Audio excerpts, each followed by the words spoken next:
गुरुमुखों, ये श्री गुरु महाराज जी के पावन वचन है कि तुम्हारे भीतर ईश्वरीय शक्ति है, उसे कोई भी हानि नहीं पहुंचा सकता। इसीलिए तुम सदा निर्भय रहो और सद्गुरु के बताए हुए मार्ग पर चलते जाओ। सब आशाएं त्याग कर सद्गुरु पर विश्वास रखना ही गुरु शरण है और ऐसे शरणागत की वह अवश्य ही लाज रखते हैं। तुम सदैव शुभ विचार करो तो पुराने अशुभ संस्कार दग्ध होते जाएंगे। मायावी संबंधों से मन का लगाव हटाने से ही सद्गुरु से संबंध जुड़ सकता है। उसकी बातें मत सुनो जो आपको संसार में फंसने का परामर्श देते हैं। यदि परमार्थी जीवन व्यतीत करना है तो स्वार्थी लोगों की संगति से बचो। तुम्हारे अंदर अलौकिक शक्ति है, परंतु माया के आवरणों से आच्छादित है। गुरु कृपा से वे आवरण दूर होंगे और गुरु सेवा करने से तथा श्री आज्ञा का अनुसरण करने से सद्गुरु की कृपा प्राप्त होगी। तुम गुरु शब्द में इतने विलीन हो जाओ कि अन्य सब बातें भूल जाओ। जहाँ आत्मिक शक्ति प्रकट होती है वहाँ बड़े से बड़ा सांसारिक क्लेश नहीं ठहर सकता। कई लोग परमात्मा को भूलकर दुख की तरफ जाते हैं। उन्हें परमात्मा की शरण में पहुंचाना ही भूलों को मार्ग पर लाना है। परमार्थ के लिए कर्म करना, धर्म और स्वार्थ के लिए कर्म करना। गुरु को वीडियो लाइक करना, सब्सक्राइब करना। प्लीज़, बहुत मेहनत से मैं वीडियो बनाता हूँ गुरु को आपके लिए। वीडियो लाइक कर दे करो, सब्सक्राइब कर दे करो प्लीज़। अधर्म है, जो भी करो मालिक के लिए करो, वे तुम्हारे हो जाएंगे और बदले में उनकी सर्व बख्शिशें तुम्हारा द्वार नहीं छोड़ेंगी। प्रातः उठो तो सर्वप्रथम श्री सद्गुरुदेव जी का ध्यान करो। उनके श्री चरणों में श्रद्धा से शीश झुकाओ। उनके द्वारा प्रदान किए हुए शब्द का अभ्यास करो। आपका दिन अच्छा व्यतीत होगा। इसी तरह शयन के समय भी सिमरन करो तो रात्रि अच्छी व्यतीत होगी। अपने कर्तव्य का पालन करो, परंतु यह दृढ़ निश्चय कर लो कि उसके पश्चात जो भी परिणाम निकलेगा उस पर प्रसन्न चित्त होंगे। मेरी पूंजी नाम है, वह कभी समाप्त नहीं होती, तो मैं दरिद्र या कंगाल कैसे होऊंगा। जिसमें आत्मिक शक्ति नहीं है वह चाहे कितने ही मैदानों में विजय प्राप्त कर ले तो भी सांसारिक जकोले उसका पतन कर ही देते हैं। इसलिए वह निर्बल कहा जाता है।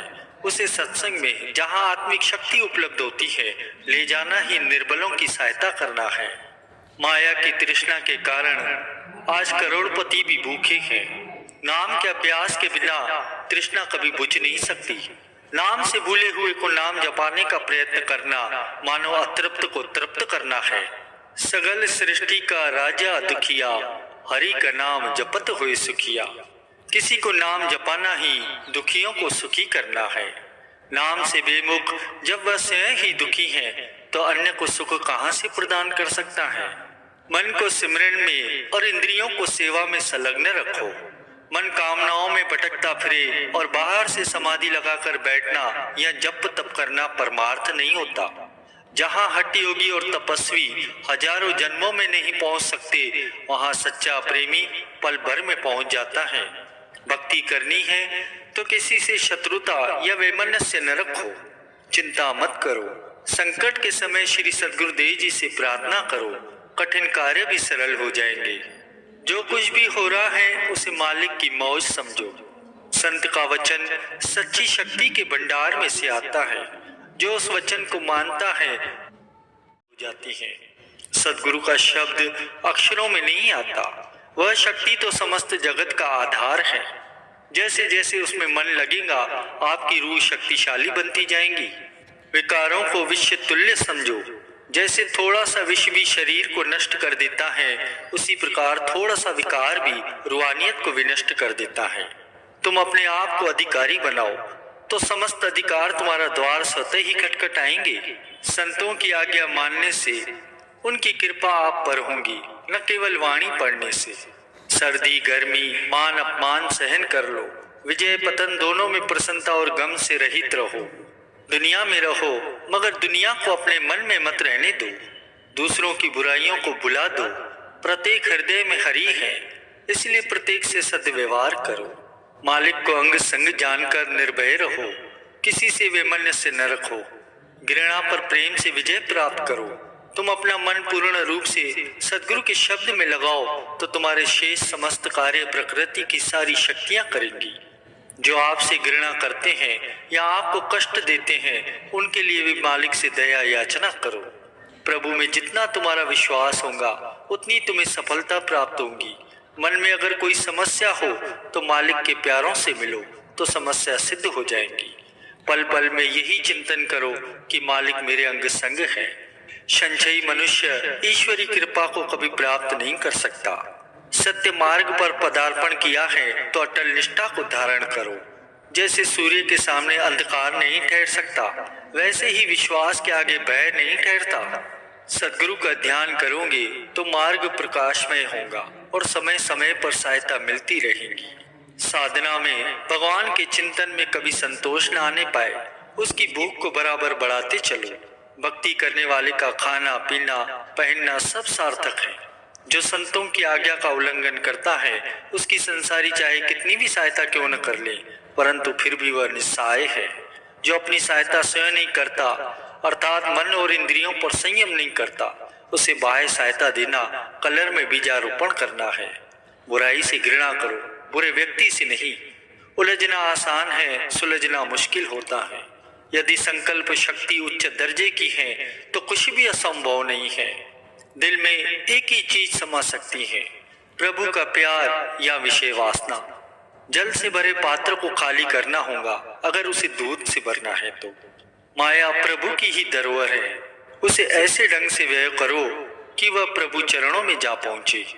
जिस कार्य से तुम्हारे अंदर ईश्वरीय भावनाओं की वृद्धि हो वह तो उचित कार्य है, परंतु जिससे अहंकार और मोह में वृद्धि हो वह भक्ति मार्ग में बाधक है। किसी की भी सेवा करें तो ये याद रखें कि करने कराने वाले वही एक मालिक है और तुम विनम्र बनकर रहो। सभी मनुष्य ईश्वर के दर के भिक्षुक हैं। भिक्षुक से भिक्षा मांगने से उचित ये है मालिक से याचना करो। संसारी वस्तुएं संचित न करो, वितरण करने से ही उनमें वृद्धि होगी। भगवान की माया भगवान को ही श्रद्धा से अर्पण करने पर कोई कमी नहीं आती, बल्कि इससे शुभ कर्मों की पूंजी संचित होती है। जब भी सहायता चाहिए तो मालिक के आगे सच्चे मन से प्रार्थना करो।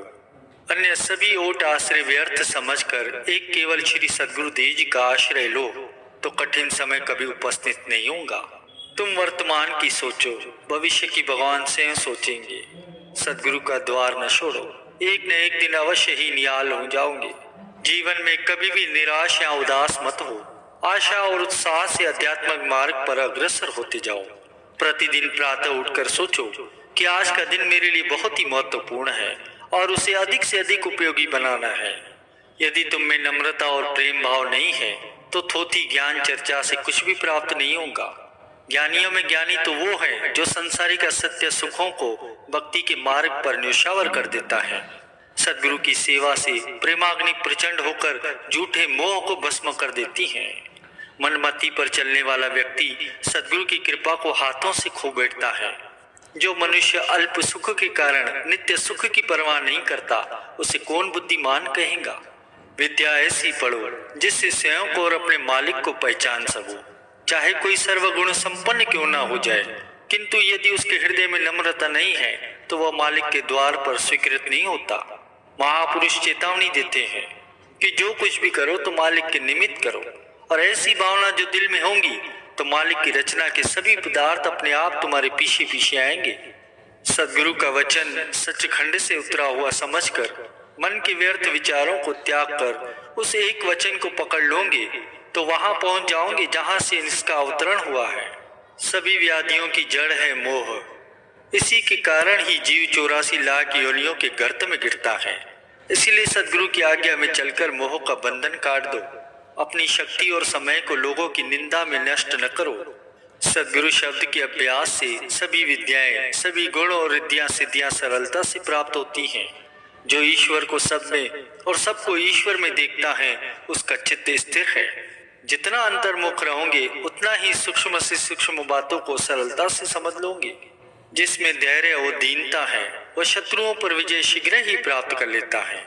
जिस समय हम सद्गुरु के ध्यान या शब्द से बेमुख होते हैं तो कष्ट आकर घेरते हैं और उन दुखों से मुक्त होने के लिए शीघ्र अपनी वृत्ति को सदगुरु की तरफ मोड़ लो।